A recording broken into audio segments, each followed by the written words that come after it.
Hello friends, हमने last time model train किया था और वो मॉडल मैंने उठा करके उसी फोल्डर में डाल दिया है जहाँ से हम पहले काम कर रहे थे। और साथ ही साथ मैंने यूआई भी बना रखी है, friends recognition system dot py। ये जो यूआई बनाई है वो VS कोड पर बनाई है। मैं आपको दिखाता हूँ। अच्छा, ये क्या किया मैंने, इसी फोल्डर के अंदर CMD लिखा, CMD दबा के एंटर करेंगे तो आपके पास कमांड प्रॉम्प्ट खुल जाएगा। कमांड प्रॉम्प्ट पे कोड डॉट, तो आपके पास ये VS कोड खुल जाएगा। अब ये UI मैंने कैसे बनाई इसकी बात करते हैं। मैं आपको पहले इसको दिखा देता हूँ। पाइथन फ्रेंड्स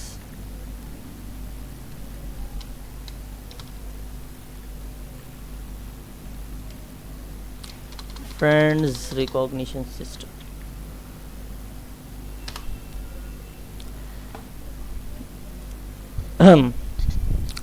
तो ये हमारी है UI। अच्छा, ये UI कैसे बनाई, काफ़ी टाइम अगर मैं इसमें इसी सीरीज़ के अंदर अगर मैं ये UI बनाने बैठता तो 2 घंटे तो फिर इस UI को चाहिए थे अलग से। तो बजाय ये कि मैं आपको बताऊं कि UI कैसे बना के दिखाऊं, जहाँ जिसने बना के दिखाई है हम उसी से सीख लेते हैं। तो चलते हैं कि मैंने ये कहाँ से सीखी बनाना। पहली बात तो ये कि आपको TK इंटर की थोड़ी बहुत मालूमात होनी चाहिए। जब थोड़ी बहुत मालूमात होगी तो आप कोई भी चीज़ जो है सर्च करके बना सकते हो। मिसाल के तौर पर बटन बनाना है तो मैं सर्च करूँगा भाई how to create button in TK inter. Window बनानी है तो मैं कहूँगा हाउ टू क्रिएट विंडो। और डायलॉग बॉक्स बनाना है इसी तरह जो भी चीज़ होगी, आपको अगर थोड़ा सा आइडिया होगा तो आप वो स्पेसिफिक चीज़ सर्च करके उसका कोड मिल जाएगा, आप उठाएं उसको, वहाँ पे उसको मैनिपुलेट करें और काम करते हैं। मैंने बिल्कुल ऐसे ही किया। ये भाई हमारे चैनल है वेबकॉड, इन्होंने पूरा स्टूडेंट मैनेजमेंट सिस्टम की UI बनाई है। यहाँ पर हमने इन्हीं की UI बनाई और इसी UI को मैनिपुलेट करके हमने अपने काम के लिए ले लिया। इसी तरह आप भी सेम कर सकते हैं, किसी की भी UI लें, उसको थोड़ा बहुत मैनिपुलेट करें और उसको अपने काम के लिए इस्तेमाल कर लें। या आप शुरू से UI बनाएं। तो हमारा मकसद UI बनाना नहीं है, हमारा मकसद जो है सॉफ्टवेयर बनाना है। UI तो जब हमें बाकायदा किसी चीज़ के लिए अलग से बनानी हो तो हम उसको बनाएंगे। तो अब बात करते हैं कि किस तरीके की मैनिपुलेशन हुई है इसके अंदर। सबसे पहले यहाँ पर क्लास बनी है, इस क्लास को मैं नाम दे दूँगा फ्रेंड। कुछ भी नाम दे दें, मैंने फ्रेंड का नाम दिया। इसके अंदर ये है इसका कंस्ट्रक्टर। अगर आपने पाइथन में ऑब्जेक्ट ओरिएंटेड पढ़ी हो तो आपको पता होगा क्लास के बाद ये कंस्ट्रक्टर इस तरीके से बनता है पाइथन में। सेल्फ और root, self dot root is equals to root. Syntax है रूट डॉट टाइटल। ये जो टाइटल यहाँ लिखा आ रहा है, ये जो टाइटल लिखा आ रहा है वो यहाँ पर आप यहाँ लिखेंगे जो भी टाइटल आपको लिखना है। और ये है उसकी डायमेंशंस, कितनी हाइट होगी, कितनी विड्थ होगी, और +0 ऐसा सिंटैक्स का पार्ट है कि आपको ये फिक्स करना है। फिर टाइटल लेबल, अब मैं क्या बना रहा हूँ, लेबल बना रहा हूँ। लेबल का ऑब्जेक्ट इसके अंदर, अच्छा लेबल कहाँ बना रहा हूँ, रूट के अंदर बना रहा हूँ। ये जो पूरी विंडो है, ये कहलाएगी रूट। और ये जो टाइटल है, ये वाला टाइटल, ये भी कहाँ है, रूट के अंदर है। तो मैं क्या लिखा, मेरे को लेबल बनाना है। इस लेबल के अंदर कहाँ पे बनाना है, मैं यहाँ लिखूँगा सेल्फ डॉट रूट के अंदर। रूट के अंदर मुझे लेबल बनाना है। फिर उसके अंदर लिखा हुआ क्या हो, फ्रेंड्स रिकॉग्निशन सिस्टम लिखा हुआ हो, ये लिखा हुआ फ्रेंड्स रिकॉग्निशन सिस्टम। इसी तरह इसका फंड के अंदर आप इसका जो फंड का नाम है टाइम्स न्यू रोमन, आपने वर्ड के अंदर फंड की जो लिस्ट होगी, फंड स्टाइल की जो लिस्ट होगी, उसमें से कोई भी नाम लिखेंगे तो ये उस स्टाइल का फंड आपको बना देगा। कितना बड़ा होना चाहिए और बोल्ड होना चाहिए कि नहीं होना चाहिए, ये आपने लिख दिया। इसके बाद ये BG का मतलब बैकग्राउंड, बैकग्राउंड क्या है, रेड है। फोरग्राउंड, ये जो टेक्स्ट है इसका कलर क्या होना चाहिए, येलो, मैंने येलो कर दिया। BD का मतलब है बॉर्डर। बॉर्डर क्या चीज़ है, बॉर्डर ये चीज़ है, ये जो आपको उभरी हुई सी चीज़ दिख रही है ना, ये बॉर्डर कहलाती है। इसको हमने 10 दे दिया। और रिलीफ ग्रूव, ये भी जो है बॉर्डर का स्टाइल है कि बॉर्डर किस तरह उभारना है या किस तरह जो है वो उसको बनाना है, बॉर्डर का स्टाइल, रिलीफ। ये हो गया इतना काम शुरू की, जो समझ लें अभी तक हमारा कितना बन चुका है, ये पूरी विंडो बन चुकी है और सिर्फ अभी ये लेबल बना है, अभी ना ये बना है ना ये बना है। अब हमें ये बनाना है शो नेम। शो नेम जो फंक्शन मैंने बनाया है, यहाँ पर नाम लिखा हुआ आएगा, जो भी हम रिकॉग्नाइज करवाएंगे उसका नाम यहाँ लिखा हुआ आएगा। और ये बनाने से पहले हमें क्या बनाना है, हमें ये बनाना है, ये जो पूरा लाल फ्रेम है, हमें पहले ये लाल फ्रेम क्रिएट करना है। लाल फ्रेम के अंदर हमें ये वाला फ्रेम क्रिएट करना है और ये बटन के लिए ये वाला फ्रेम क्रिएट करना है। ठीक है, लाल फ्रेम, फिर ब्लैक फ्रेम और फिर ये वाला फ्रेम बटन वाला। देखते हैं कैसे किया।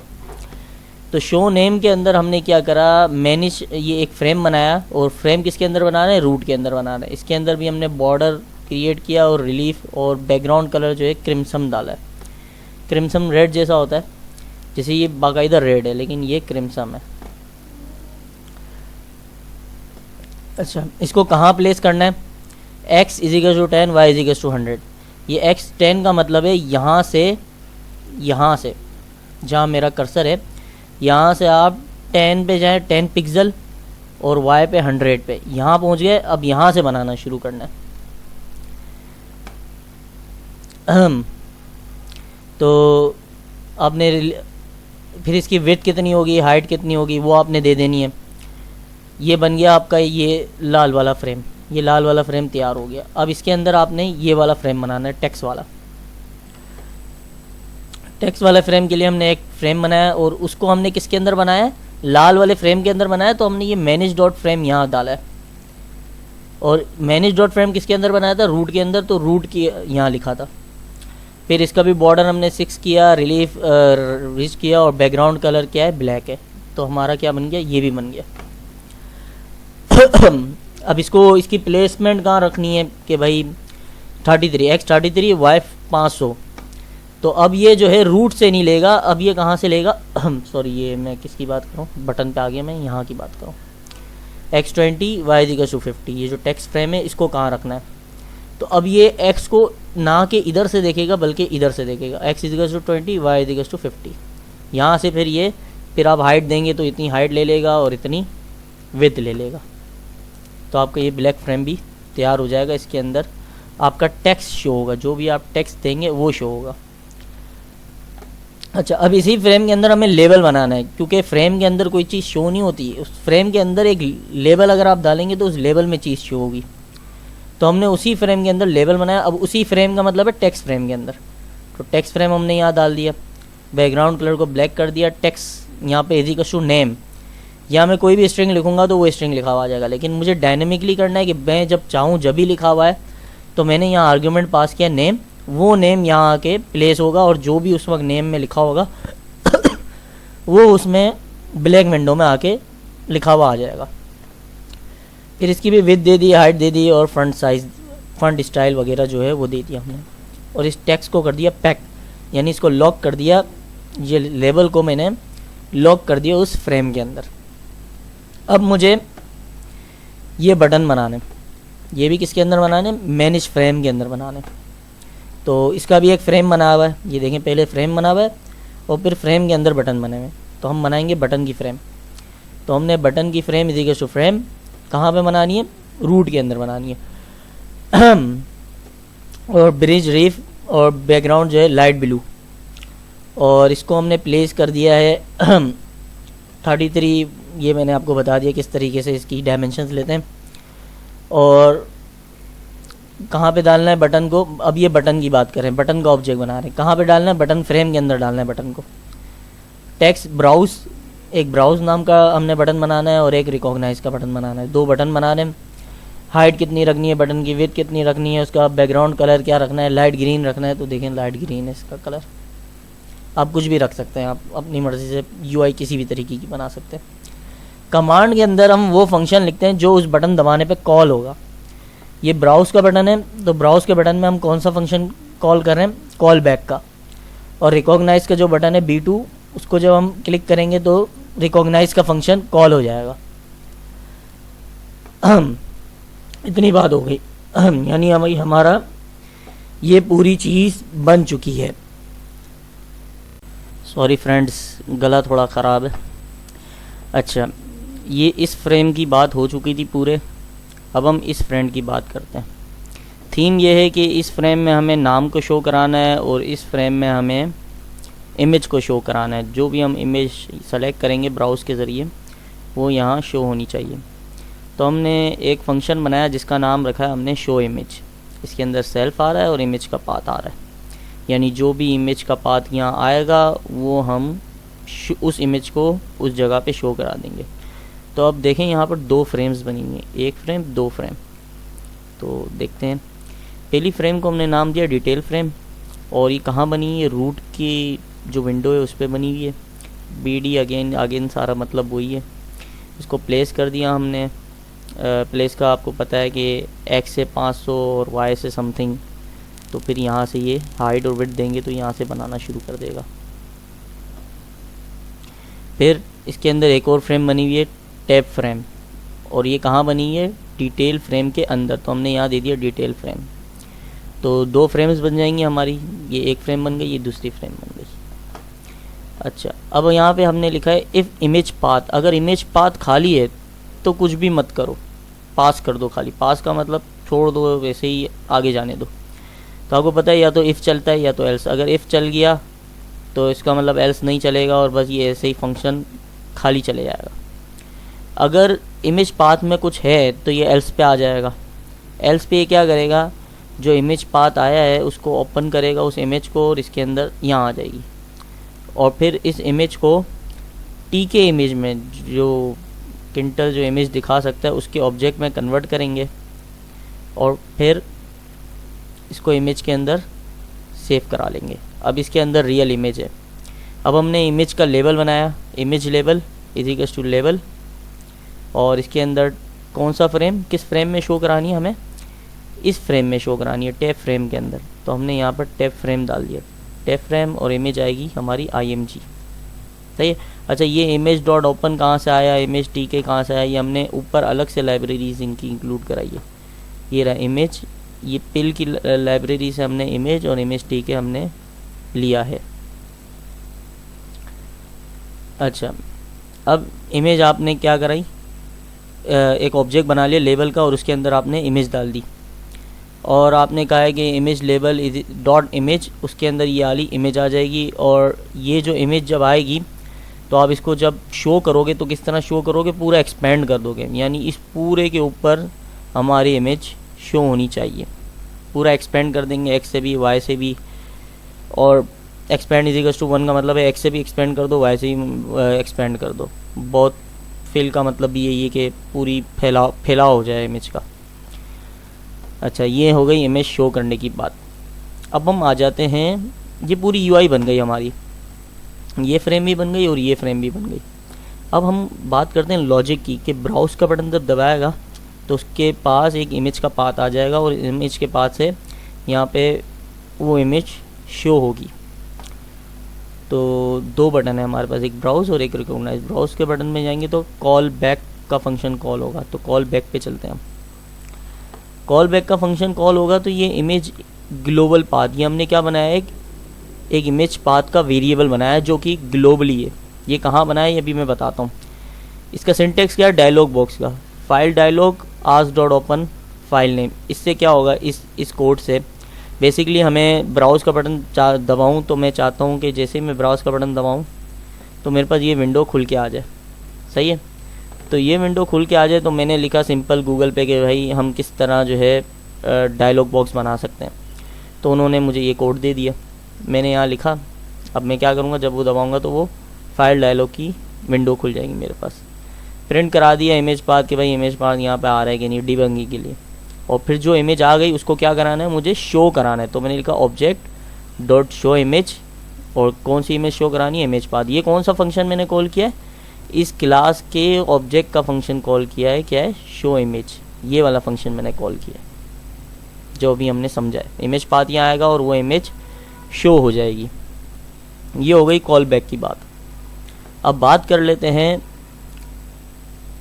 इसकी बात कर लेते हैं पहले कि यहाँ हो क्या रहा है।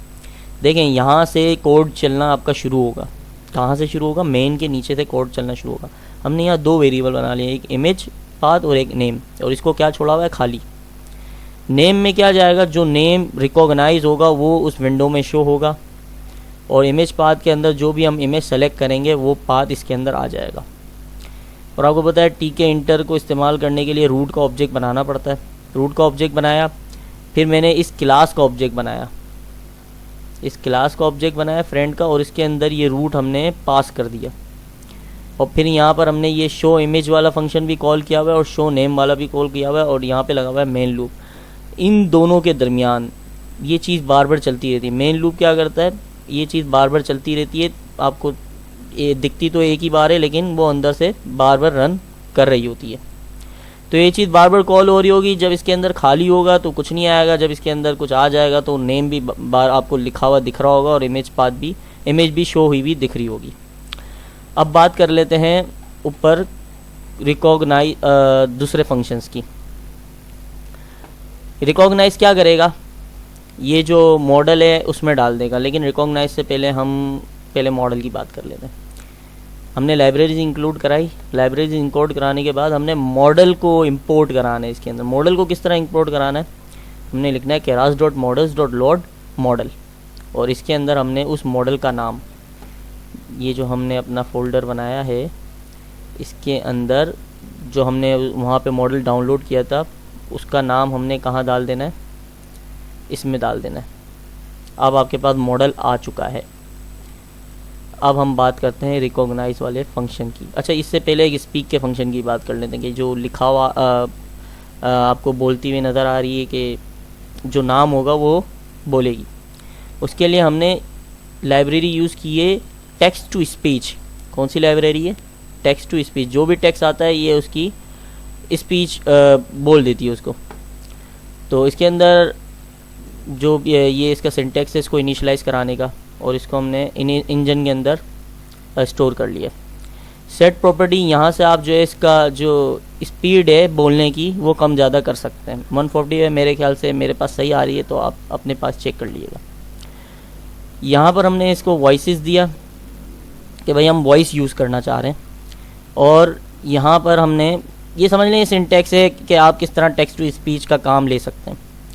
यहाँ पर अगर आप 0 डालेंगे तो मैन की आवाज़ आएगी, और 1 डालेंगे तो वुमेन की आवाज़ आएगी। ये बात काम की है। यहाँ पर 0 डालेंगे तो मैन की आवाज़ आएगी, और 1 डालेंगे तो वुमेन की आवाज़ आएगी। अब हमें इसको इस्तेमाल करना है। हमने यहाँ पे फंक्शन बनाया स्पीक का। इसके अंदर ऑडियो क्या चीज़ है? सिंपल स्ट्रिंग आएगी इसके अंदर, और इंजन डॉट से अब जो भी स्ट्रिंग आएगी ये उसको क्या करेगा? बोल देगा। और रन एंड वेट, जब तक बोल रहा है जब तक रुको, इसको बोलने दो, फिर हम आगे काम करेंगे। तो इसका ये मतलब है। अब आ जाते हैं मेन काम के अंदर कि किस तरह मॉडल जो है वो काम कर रहा है। इस पहले तो लोड हो गया मॉडल। अब मॉडल को कनेक्टिविटी लॉजिक क्या है पीछे की देखें। जब आप क्या बोलते हैं, जब आप इमेज शो कराएंगे तो इमेज पाथ के अंदर आपकी इमेज का पाथ होगा, ठीक है, इमेज का पाथ होगा। अब याद होगा कि हमने गूगल कोलैब में हमने जो रिकॉग्नाइज करने के लिए एक कोड यूज़ किया था, वो पूरा कोड ये रहा, वही कोड है, सिंपल वही कोड उठा के डाल दिया मैंने यहाँ पर। गूगल कोलैब पे जो हमने प्रेडिक्शन करी थी वो वाला कोड यहाँ पर मैंने डाल दिया। वही इमेज पाथ यहाँ पे दिया, और टारगेट साइज़ ये इमेज को क्या कर देगा? इस साइज़ में कन्वर्ट कर देगा। फिर हमने इसको एरे बनाया और इसको एक्सपेंड कर दिया 1 डायमेंशन के लिए, और इसके ऊपर वी स्टैक यानी वर्टिकल स्टैक में एक इमेज को, यानी इमेज को सिंपल उस फॉर्म में कन्वर्ट कर दिया जिस फॉर्म में मॉडल चाहता है। अब हम उसको कर रहे हैं प्रिडिक्ट। जब प्रिडिक्ट करते हैं तो आपको पता है 0 या 1 आता है, और 0 का मतलब क्या है और 1 का मतलब क्या है ये हमने अपनी पुरानी गूगल कोलैब में डिफाइन कर लिया था। अच्छा, अब यहाँ क्लास, अब आपको पता है जब ये प्रिडिक्ट करेगा तो ये लिस्ट ऑफ लिस्ट देगा, मतलब ऐसे कुछ इस तरीके से लिखा होगा। मैं अगर आपको यहाँ पे दिखाऊँ तो किस इस तरीके से लिखा हुआ आएगा, यानी लिस्ट ऑफ लिस्ट के अंदर 0 लिखा होगा। तो मैं कहूँगा भाई जो क्लासेस है वो लिस्ट ऑफ लिस्ट है, उसके 0 के अंदर जाओ, उसके 0 के अंदर जाएंगे तो ये आ जाएगा, और फिर इसके भी 0 के अंदर जाएंगे तो अंदर जो वैल्यू होगी वो आ जाएगी। तो 2 ही वैल्यू आ सकती हैं, या तो 0 आएगा या 1 आएगा, क्योंकि बाइनरी मॉडल है। तो हमने यहाँ पर 0 के अंदर 0 यानी जो वैल्यू है वो आ जाए। अगर हमने यहाँ लिखा है अगर चाहे वो ज़ीरो है तो इसका मतलब वो हसीब है। ये हमें कहाँ से पता चला था? जब हम मॉडल ट्रेन कर रहे थे और उसके लेबल्स हमने देखे थे तो उससे पता चला था। और यहाँ जो है थोड़ी, हाँ, ज़ीरो के ज़ीरो पे अगर ज़ीरो है तो इसका मतलब हसीब है। ज़ीरो के ज़ीरो लिस्ट, ज़ीरो इंडेक्स की दूसरी वाली ज़ीरो वैल्यू पर जो वैल्यू है अगर चाहे वो 1 है तो इसका मतलब वो नुमान है। हमने यहाँ पर नेम में खुद ही डाल दिया कि भाई अगर जो है ज़ीरो वैल्यू है, प्रेडिक्ट अगर ज़ीरो हुआ है तो आप स्पीक करा दो। स्पीक कौन सा फंक्शन है? ये रहा स्पीक का फंक्शन। ये क्या करेगा? ये बोल देगा this is your friend Haseeb और this is your friend Noman. और फिर नेम में मैंने हसीब डाल दिया, नेम में नोमान डाल दिया। ये नेम में नोमान और हसीब डाला, इससे क्या होगा? फिर हमने ये जो एल्स अगर कुछ भी ना हो तो इसको ऐसे ही खाली छोड़ दो। फिर यहाँ पर हमने फंक्शन कॉल कर लिया शो नेम। ये शो नेम क्या है? ये वही ब्लैक विंडो है, ये वही ब्लैक विंडो है जहाँ पर हमारा नेम शो होगा। ये नेम आ रहा है, ये नेम यहाँ जा रहा है और नेम यहाँ पर शो हो जाएगा। चलें, अब बातें बहुत हो गई, अब इसको चला के देखते हैं। फाइनली इसको चला के देखते हैं। हम आए, ब्राउज़ किया। अब देखें मैंने जिस इमेज से इसको ट्रेन कराया था मेरे पास वो इमेज नहीं है, मेरे पास दूसरी इमेजेस हैं। देख लेते हैं। तो इसको रिकॉग्नाइज करा दें। This is your friend Hasib. सही है बिल्कुल। अब आ जाते हैं इस बंदे पर। This is your friend Nomaan. ये भी बिल्कुल सही है।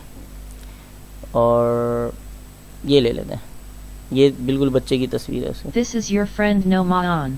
ये भी सही प्रेडिक्ट कर रहा है। इसे ले लेते हैं। ये थोड़ा यहाँ गलत शो हो रहा This है, is your friend Hasib. लेकिन इसको तो पूरी इमेज मिल रही है ना, इसलिए ये इसने सही प्रेडिक्ट किया है। तो देखा आपने किस तरह हमने सिंपल स्टेप्स लेके, छोटे छोटे स्टेप्स लेके एक पूरा सॉफ्टवेयर तैयार कर दिया। अब कुछ लास्ट वर्ड्स की बात कर लेते हैं। गाइस, आपके वीडियो के डिस्क्रिप्शन में गिटअप कोड के नाम से मैंने लिंक होगा, उस लिंक के अंदर जाएंगे तो आपका ये इंटरफेस खुल जाएगा गिटअप का। इसमें मैंने सारा कोड दिया हुआ है। फ्रेंड्स रिकॉग्निशन जो हमने कोलैब पे बनाई थी जुपिटर नोटबुक, वो भी मौजूद है। और जो हमने वैसे काम किया था डेटा मैनिपुलेशन और डेटा कलेक्शन का, वो यहाँ मौजूद है। और यूआई भी मौजूद है। सिर्फ डेटा मौजूद नहीं है और मॉडल मौजूद नहीं है, क्योंकि वो मेरे दोस्तों का डेटा था और उस दोस्तों पे वो मेरा मॉडल ट्रेन हुआ था। आप जब ये काम करेंगे तो अपने लोगों का डेटा जो है वो आप लेंगे और उसी पे अपना मॉडल ट्रेन करेंगे। ठीक है, मैंने मॉडल यहाँ नहीं दिया, मॉडल आपने खुद बनाना है इन कोड का इस्तेमाल करते हुए। एक बात तो ये हो गई। दूसरी बात ये हो गई कि जब आप यूआई बनाएं, यानी ये जो फ्रेंड्स रिकॉग्निशन सिस्टम .py की जो फाइल है, .py की फाइल है, जब ये आप बनाएं, इसको बनाने से पहले आप जो है वर्चुअल इन्वायरमेंट अपने पास जो है इंस्टॉल कर लें और वर्चुअल इन्वायरमेंट के ज़रिए ये बनाना शुरू करें। उसकी वजह ये है कि हो सकता है आज आप बना दें, बिल्कुल सही बन जाए और काम भी कर रहा हो सकता है 1 साल बाद ये काम ना करे। उसकी वजह ये है कि चेंजेस बहुत जल्दी हो रही हैं। आपने जो लाइब्रेरीज़ यूज़ करके इस सिस्टम को बनाया है, हो सकता है 1 साल बाद उस लाइब्रेरी सिस्टम में बहुत सारी चेंजेस आ गई हों, तो अब वो काम नहीं करेगा। तो जब आप वर्चुअल एनवायरनमेंट एक्टिव कर लेंगे अपने पास, उस वक्त तो वो दोबारा से उसी पर काम करेगा जो पुरानी वाली लाइब्रेरीज आपने इंस्टॉल करी थी जिस बनाते वक्त, उसी पर वो काम करेगा। तो ये है वर्चुअल एनवायरनमेंट का थोड़ा सा कॉन्सेप्ट, कि जब आप वर्चुअल एनवायरनमेंट के ज़रिए चलाते हैं तो वो क्या करता है, जिस लाइब्रेरीज़ पे आपने बनाया होगा उसी लाइब्रेरीज़ पे साल भर बाद भी उसको चलाएगा। तो ये वर्चुअल एनवायरनमेंट का फ़ायदा। कैसे बनेगा, डिस्क्रिप्शन में लिंक मौजूद होगा, आप देख सकते हैं। अच्छा, एक और बात, तीसरी बात ये है कि हो सकता है जब आप ये यूआई बनाएं और टेंसरफ्लो को इस्तेमाल करें तो DLL के नाम का एरर आ जाए कि DLL नॉट फाउंड। तो उसके लिए आपने ये करना है कि ये डिस्क्रिप्शन में आपको नीचे दे दूंगा, आपको ये डाउनलोड करके इंस्टॉल करना होगा। विजुअल स्टूडियो C++ के रीडिस्ट्रीब्यूटर टूल्स होते हैं, इसी के अंदर DLL फाइल मौजूद होती है। ये उसको टेंसरफ्लो को चाहिए होती है चलने के लिए। तो अगर वो DLL नॉट फाउंड का एरर दे तो आपने ये C++ विजुअल स्टूडियो रीडिस्ट्रीब्यूटर को आपने अपने पास इंस्टॉल कर लेना है। मेरा नेट स्लो हो गया है इसलिए ये आ नहीं रहा। खैर डिस्क्रिप्शन में लिंक मौजूद होगा, आप देख लीजिएगा। एक बात ये 3 बातें हमने कर ली। आखिरी बात यह है कि इसको बनाने का मकसद क्या था। इसको बनाने का मकसद क्या आपको डीप लर्निंग सिखाना था? नहीं, डीप लर्निंग नहीं सिखाना था बिल्कुल। क्या टीकेंटर सिखाना था? बिल्कुल नहीं था। इसको सिखाने का मकसद ये था कि आपको गुजारा जाए स्टेप बाय स्टेप प्रोसेस से कि आप जो है एआई किसी सॉफ्टवेयर में इम्प्लीमेंट कर सकें। ये मकसद था। इसके लिए हमने step by step procedure follow किया और सिंपल एआई को इम्प्लीमेंट किया हमने अपने टीकेंटर के यूआई से। देखें इम्प्लीमेंट करने में क्या था, कुछ भी नहीं था, आसान था। लेकिन चीज़ें तो लोग बहुत सारी सीख लेते हैं, डीप लर्निंग, मशीन लर्निंग पूरी सीख लेते हैं, इम्प्लीमेंट करना नहीं आता। तो सिखाने का मकसद यही था कि आपको इम्प्लीमेंट करना आ जाए। अब आपको ये थोड़ा सा भी जो है अच्छा लगा हो या इसमें से कोई भी, आपने उम्मीद है बहुत सारी बातें सीखी होंगी, लेकिन अगर आपने एक भी बात सीखी है तो आप जो है इसको सब्सक्राइब कर लें। हम ऐसे बहुत सारे प्रोजेक्ट्स लाते रहेंगे। आप अपना प्रोजेक्ट्स मुझे आगे क्या बनाना चाहिए, आपको क्या सीखने की ज़रूरत है, ये आप मुझे कमेंट में बता दें। तो मिलेंगे नेक्स्ट वीडियो में एक नए प्रोजेक्ट के साथ। Thank you. अल्लाह हाफ़िज़।